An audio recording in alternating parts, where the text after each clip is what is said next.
Davanti a noi il pozzo di San Salvatore, siamo a Gonnos No, veramente meraviglioso.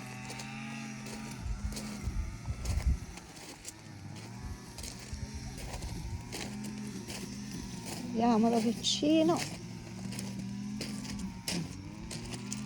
particolarissimo.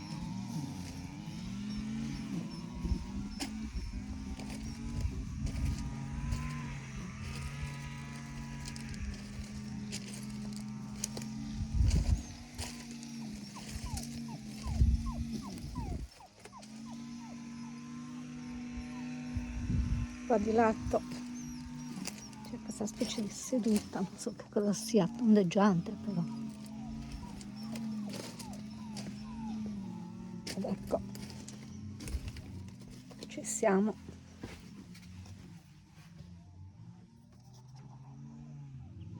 Il pozzo messo in sicurezza, hanno fatto dei lavori e devo dire che è pulitissimo. Vediamo un po'.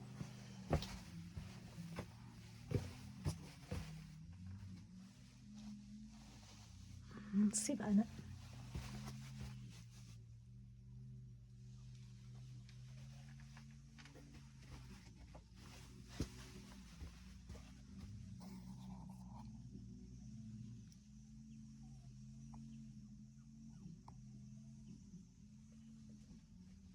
Molto bello.